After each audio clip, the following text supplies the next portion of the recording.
Allez, dames, demoiselles et messieurs, shalom de partout vous nous suivez, bienvenue dans votre tout nouvel épisode Miel du Soir. Luc Ilunga vous présente cet épisode, cette émission de Miel du Soir qui émane du ministère international Camp de Refuge, qui est dirigé bel et bien par le révérend Emmanuel Batouambi, pasteur, que je suis en train de recevoir pour vous afin de vous bénir. Merci beaucoup, révérend, c'est votre fidélité tant accordée à cette dernière. Nous sommes dans la République démocratique du Congo, à Lubumbashi, et plus précisément au Bel Air Fila Hausen. Vous bénissons de partout où vous êtes en train de nous suivre. Cette émission, il y a de ceux-là qui nous suivent sur Internet, alors tapez sur YouTube Ministère International Camp de Refuge, téléchargez, likez, mais pourquoi pas partager toutes ces prédications qui sont en train d'amener la connaissance spirituelle ainsi que la connaissance des choses de Dieu. Alors je le reçois encore aujourd'hui pour vous afin de nous amener une autre nourriture, afin que nous partageons avec cet homme de Dieu ces morceaux de pain. Lui, c'est le responsable, le visionnaire de ces grands ministères qui est dans la République démocratique du Congo, le pasteur Emmanuel Batouambi, dont je le reçois pour vous. Shalom, pasteur. Shalom, prophète. La santé, ça va, pasteur?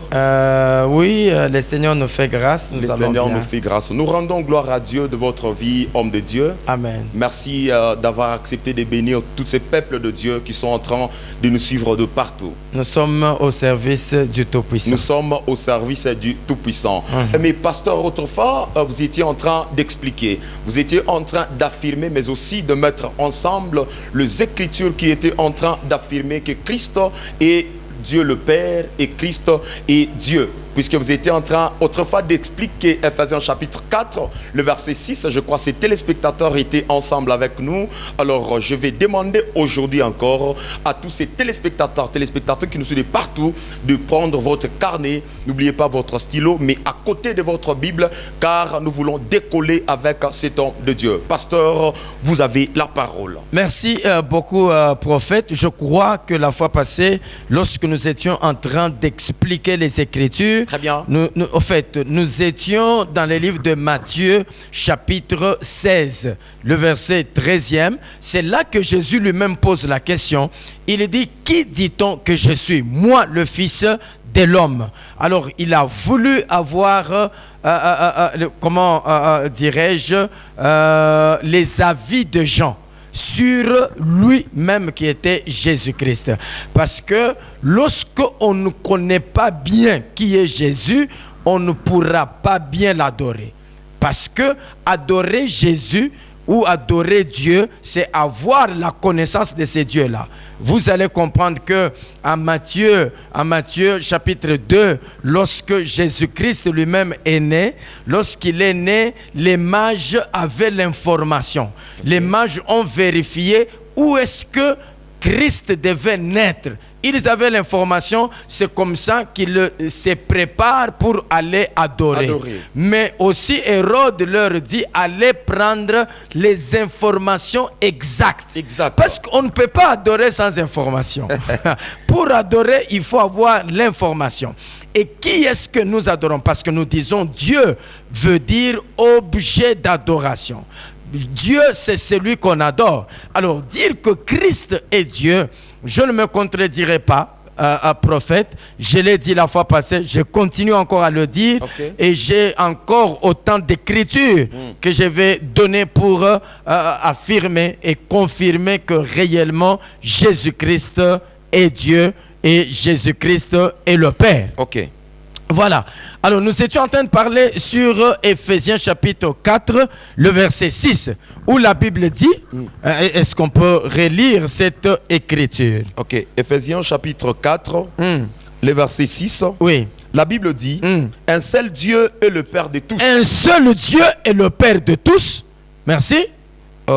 Qui est au-dessus de tous. Qui est au-dessus de tous. Et parmi tous. Et parmi tous. Et en tous. Et en tous. Voilà. Donc ici, la Bible est en train de nous montrer la même personne. C'est Dieu seul. Le seul Dieu là, il n'y a pas deux dieux ou trois dieux, mais le seul Dieu, il est au-dessus de tous. Quand il est au-dessus de tous, il est le Père.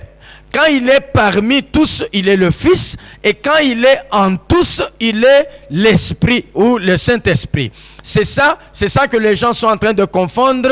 Dieu le Père, Dieu le Fils et Dieu le Saint-Esprit. Nous n'avons pas trois dieux. Nous avons un seul Dieu, prophète. C'est ainsi que vous allez comprendre. Il y a quelqu'un qui me disait, mais si vous dites que Jésus est Dieu, si vous dites que Jésus est Dieu, mais quand il était descendu dans le eau des baptêmes, n'est-ce pas, il y a eu une voix qui s'est fait entendre dans le ciel pour parler à celui qui était en bas. Celui-ci est mon fils. Celui-ci est mon fils, prophète. Est-ce qu'on peut ajouter une écriture pour répondre à ces bien-aimés-là? Nous ajoutons Néhémie chapitre 9, le verset 13. Néhémie Chapitre 9, le verset 13. Néhémie chapitre 9, le 13e verset, je suis là. La Bible dit, oui.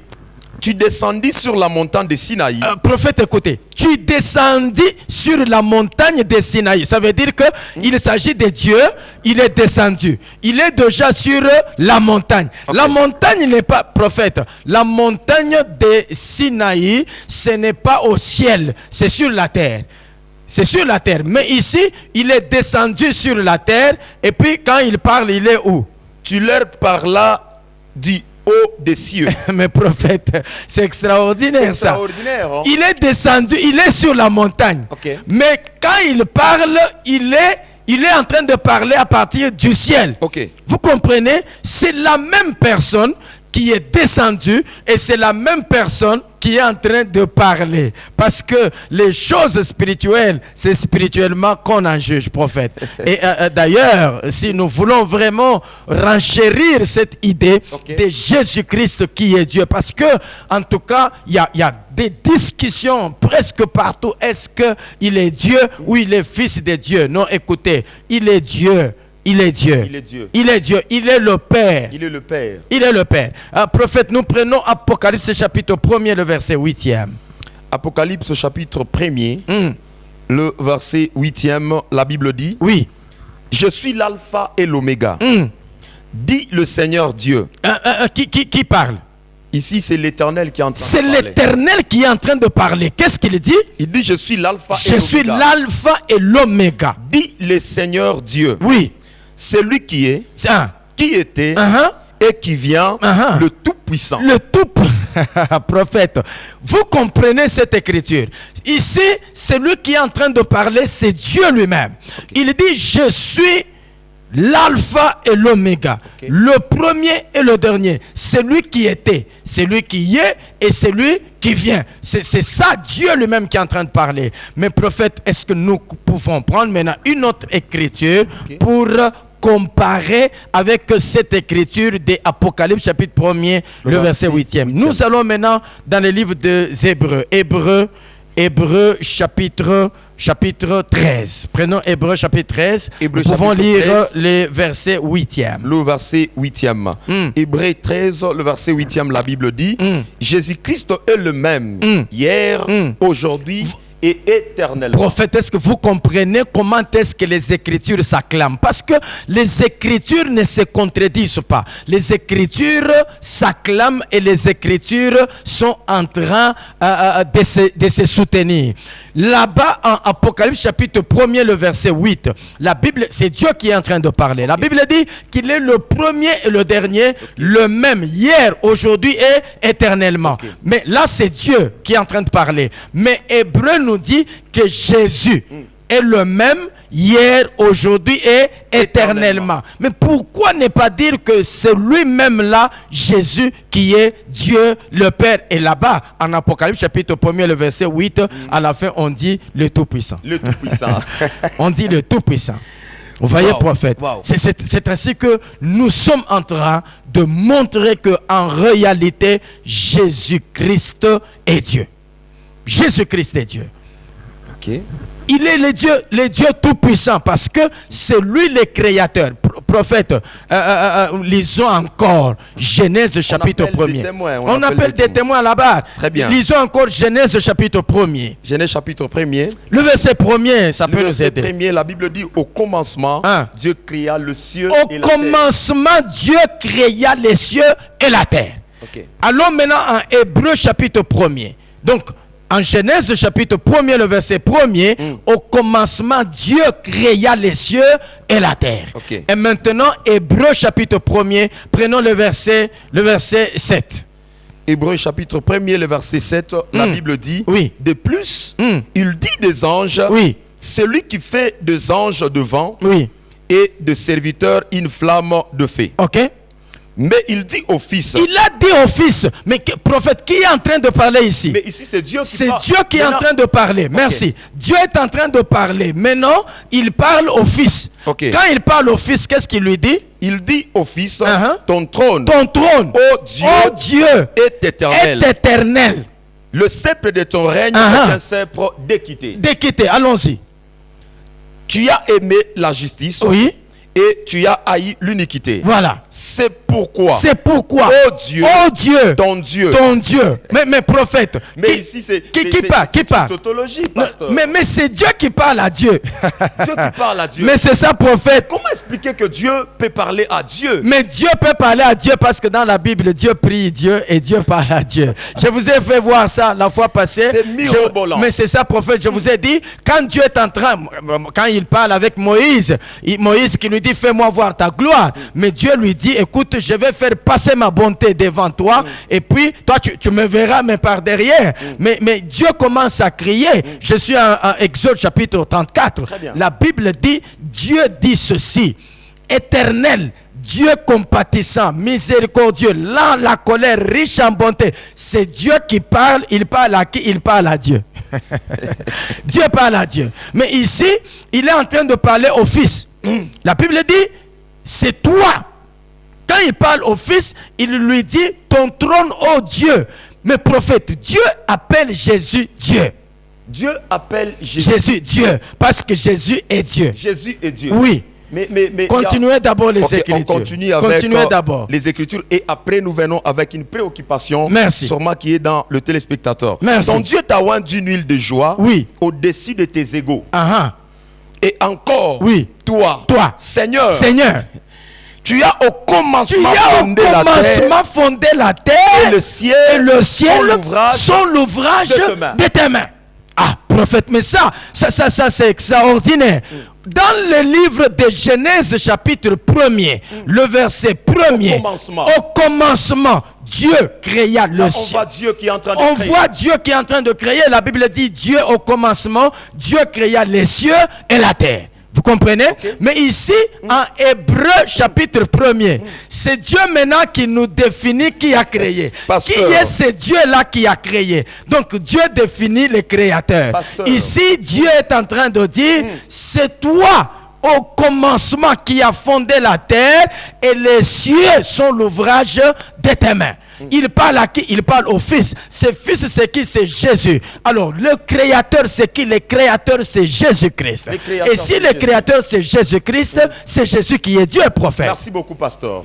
Alors, rentrons au texte que vous avez annoncé, où nous avons commencé à avoir avec, où je suis dans Matthieu chapitre 16, le verset 13e. Ah. Mais quand Jésus pose la question, Oui. alors, ils disent quoi de moi? Mais Pierre qui a pris la parole, il a dit, tu es le Fils de Dieu vivant, le Oui. Christ, le Fils de Dieu. Oui. Est-ce que Pierre a tort de dire sur Jésus que Jésus est Fils?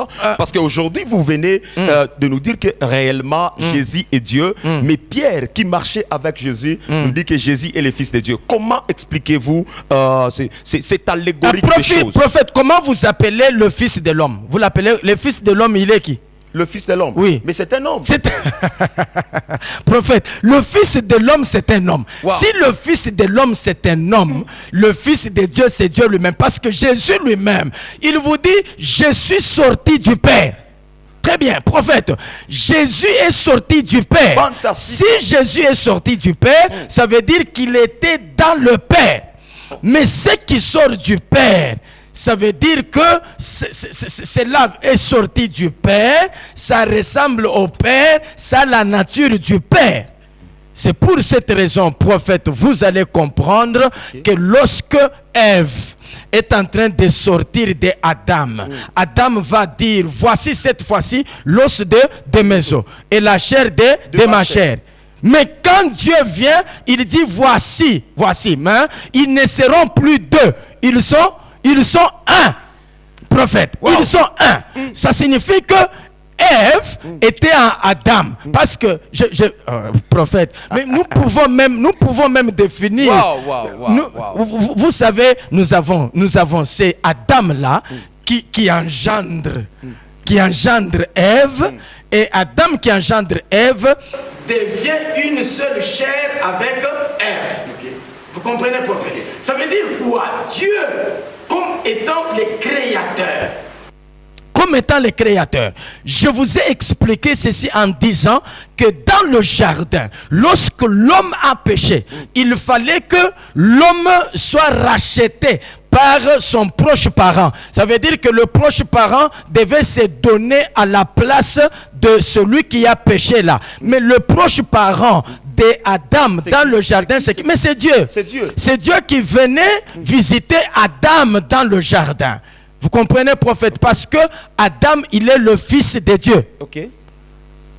Hein, prophète? Adam est le fils de Dieu. Étant donné que cela est expliqué par la parole. Cela est expliqué par la parole dans les livres de Luc. Très bien. Adam est le fils de Dieu. Mais Adam étant le fils de Dieu, il fallait que Dieu puisse donner son sang.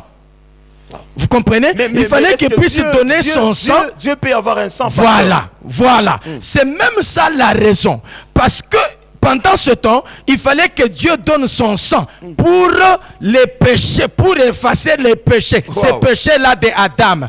Mais quand Dieu se regarde, il est esprit. Selon Jean chapitre 4, le verset 24, si je ne me trompe pas, la Bible dit Dieu est esprit.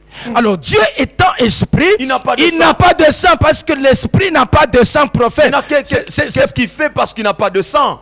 Mais c'est pourquoi il prend d'abord un animal, il le tue. Mais c'est qui? C'est cet animal-là. Mais cet animal, c'était déjà l'image. C'était l'image du vrai animal qui devait venir. Cet animal qui est défini maintenant en Jean chapitre 1er, le verset 29. Quand Jean voit Jésus arriver, il dit, voici l'agneau. Comment est-ce qu'il voit un homme venir, mais il l'appelle agneau? Ça veut dire que c'est ça, prophète, vous comprenez? C'est ainsi que Dieu lui-même, il prend d'abord un animal en entendant que lui puisse porter le corps. En entendant qu'il puisse porter le corps. Mais quand est-ce que Dieu porte le corps, pasteur? Quand est-ce que Dieu porte le corps? Il porte le corps quand il devient Jésus. Et il porte le corps quand il devient fils, prophète. C'est ainsi que vous comprenez ici, Dieu qui est esprit, il descend. Il descend. C'est pour cette raison, prophète, Dieu ne meurt pas. L'esprit ne meurt pas parce que Dieu est éternel. Dieu est éternel. C'est pour cette raison, quand Jésus va à la croix, ce n'est pas Dieu qui est en train de mourir. Là, c'est un homme qui est en train de mourir. C'est la chair que l'Esprit avait portée. Nous avons lu cela en Hébreux chapitre 10, le verset 5. La Bible dit, tu n'as voulu ni... D'ailleurs, on commence par dire, c'est pourquoi Christ, en entrant dans le monde, il dit, tu n'as voulu ni sacrifice ni holocauste. Mais tu m'as formé un corps. Mais prophète, on a formé le corps à qui? À l'esprit. Parce que je vous ai dit que Jésus, il y a quelqu'un qui m'a dit non, il faut faire attention avec tes déclarations. Je le répète encore. Jésus, c'est la chair. Jésus, c'est le corps. Christ, c'est ça l'esprit. Christ, c'est ça l'esprit. C'est ça Dieu. Mais pasteur, il y a notre préoccupation très rapidement parce qu'il y a sûrement beaucoup de gens qui nous suivent. Rentrons dans le jardin de Gethsémane. Dans le jardin de Gethsémane, lorsqu'on vient arrêter Jésus, puisque vous affirmez que Jésus est Dieu, ce n'est pas vous mais les Écritures, selon ce que vous dites. Mais à un moment donné, nous voyons Jésus en train de dire, Père, si cela est possible, que cette coupe s'éloigne de moi. Il parlait de qui? Puisqu'il était en train de parler, est-ce que c'était un Dieu qui était en train de parler à notre Dieu, pasteur? Mais c'est ce que je vous ai dit, prophète, parce que Dieu, Jésus priait, Jésus était Dieu qui priait Dieu. Jésus était Dieu qui priait Dieu. Et ce qui se passe aussi, c'est quoi, prophète? Nous devons savoir et nous devons éclaircir les choses. Parce que le verset d'Éphésiens 4, le verset 6, c'est ça le verset, c'est ça le verset qui éclaircit les choses. Ça veut dire quoi? Dieu est au ciel comme étant le Père. Quand il est le Père, il est au ciel. C'est le même Dieu là qui prend le corps. Il descend. Quand il descend, c'est pour racheter. Prophète, parce que si Dieu était resté au ciel comme étant le Père, il n'allait sauver personne. C'est ainsi qu'il descend. C'est aussi la notion de l'humilité. Parce que quand on descend, on peut sauver. C'est pourquoi prophète, quand il descend maintenant, il prend le corps. Il prend la chair. Il descend, c'est le même Dieu qui descend. Maintenant, il devient fils. Il devient fils. Et puis après, il rentre au Père. Et quand il rentre au Père, il envoie l'Esprit. Il envoie l'Esprit. C'est le même Dieu. C'est le même Dieu. Il est au-dessus, il est parmi, il est en. C'est ça, prophète. Donc les Écritures, je vous ai dit la fois passée, je vous ai dit qu'on doit même faire attention. Parce que nous n'avons pas trois noms. Nous n'avons pas trois noms. Je crois peut-être, lisez-moi un peu, Actes des Apôtres chapitre 4, le verset 12, si je ne me trompe pas. Actes des Apôtres chapitre 4, le verset 12e. La Bible dit, il n'y a de salut en aucun autre. Car il n'y a sous le ciel aucun autre nom qui ait été donné parmi les hommes par lequel nous devions être sauvés. Mais c'est quel nom? Prophète, c'est quel nom? Le nom de Jésus. Mais c'est le nom de Jésus. Parce que c'est lui qui a dit Jésus, il a dit Dieu. Prophète, c'est pour cette raison, les gens de l'ancienne alliance, ils priaient Dieu. Mais nous prions Jésus. Nous sommes de la nouvelle alliance parce que notre Père, c'est Jésus. Alors toutes ces personnes-là qui sont en train de prier Dieu, ils sont dans le faux. Ils doivent prier Ils ne Jésus. sont pas dans le faux parce que Jésus est Dieu, Jésus est le Père, Jésus est le Tout-Puissant, Jésus, c'est l'unique nom que nous avons reçu par lequel le salut doit être donné. Il n'y a pas de salut en aucun autre nom. C'est pourquoi, prophète, il n'y a pas un prophète majeur, je ne sais pas moi, le prophète supérieur ou major ou majeur ou big prophète. Toutes ces choses-là doivent tomber parce que le salut n'est pas dans ces choses. Le salut n'est pas dans ces choses. Le salut est dans... Il n'y a qu'un seul nom. Il n'y a qu'un seul nom. Prophète, rendez-vous compte. On vient arrêter Jésus. Quand on vient arrêter Jésus, Jésus pose la question. Mais qui cherchez-vous? Ils disent, nous cherchons Jésus. Qu'est-ce qui arrive? Ils sont tombés. Ils sont tombés. C'est pour cette raison, on ne peut pas tomber si ce n'est que devant le nom de Jésus. C'est Jésus qui est Dieu, prophète. C'est Jésus qui est Dieu. C'est pour cette raison, vous allez comprendre qu'il pose la question. Maintenant, les autres là, ils disent quoi? Les uns. Les uns disent que tu es Jean-Baptiste. Mais c'est là où je vais. Mais merci, prophète. Mais est-ce que quand ils disent que les uns disent que tu es Jean-Baptiste, est-ce que Jésus a nié? Il n'a pas nié. Est-ce que Jésus a dit non, je ne suis pas Jean-Baptiste? Pourquoi Jésus n'a pas nié? Jésus, il est Dieu, mais il est aussi Jean-Baptiste. Jésus, Dieu et Jean-Baptiste. Oui. Mais pasteur, nous savons que quand Jean-Baptiste vient, c'est celui que le prophète Ésaïe était en train de parler. Il viendra pour aplanir, préparer le chemin de Christ. Mais aujourd'hui, vous dites, pouf, qu'il est Jean-Baptiste. Jean chapitre 5, le verset 39. Les Écritures doivent parler. Oui. Jean chapitre 5, le verset 39. Les Écritures doivent parler. Le verset 39. Je suis là. La Bible dit, vous sondez les Écritures. Vous sondez les Écritures. Parce que vous pensez avoir en elle la vie éternelle. Vous pensez avoir en elle la vie éternelle. Ce sont elles qui rendent témoignage de moi. Mais c'est ça, prophète. Ça veut dire que tous les prophètes là, tous les prophètes. Donc, lorsqu'on réunit tous les prophètes, c'est Jésus. C'est Jésus. Prophète, regardez. Est-ce qu'on peut encore marcher dans les Écritures? Très bien. Explorons le pays des Canaan. Très bien. Allons en Luc chapitre 24, le verset 44. Luc chapitre 24, le verset 44. Et la Bible dit, puis il leur dit. C'est là ce que je vous disais lorsque j'étais encore avec vous. Qui leur dit? Mais c'est Jésus. C'est Jésus qui leur dit. Il parle à ses deux disciples d'Emmaüs. Il leur dit, c'est là ce que je vous disais quand j'étais encore avec vous. Qu'est-ce que je vous disais? Qu'il fallait s'accomplir. Il fallait que s'accomplisse Tout ce qui est écrit tout de ce moi qui est écrit de moi dans la loi de Moïse, dans la loi de Moïse, dans le prophète. merci, dans les prophètes. Est-ce que Jean-Baptiste est un prophète? Oui, Jean-Baptiste. Oui, Jean-Baptiste est venu comme étant l'ombre, parce que le vrai Jean-Baptiste, c'est Jésus-Christ. Prophète, regardez cette écriture. Jean chapitre 5, le verset 35. Jean chapitre 5, le verset 35. le verset 35. Voilà, nous sommes là. La Bible dit, oui, Jean était la lampe qui brille et qui luit. Et vous avez voulu vous réjouir 1 heure en sa lumière. Ah, très bien. Prophète. Jean était la lampe. La lampe. Mais c'est quel Jean? C'est Jean-Baptiste. Jean-Baptiste. Il était la lampe qui brûle. Parce que la lampe donne la lumière. La lampe donne la lumière. Prophète, parce que Jésus-Christ, c'est même le premier jour de la création. Jésus, le premier jour de la création. Parce qu'au premier jour de la création, au premier jour de la création, la lumière vient. Okay. La Bible dit, Dieu dit que la lumière soit, et la lumière fut. Vous comprenez? Et ce fut le premier jour. Mais Jésus, quand il vient, il dit, écoutez, je suis la lumière du monde. Mais ici, on mais Jean là qui est la lampe. Mais c'est ça la lumière.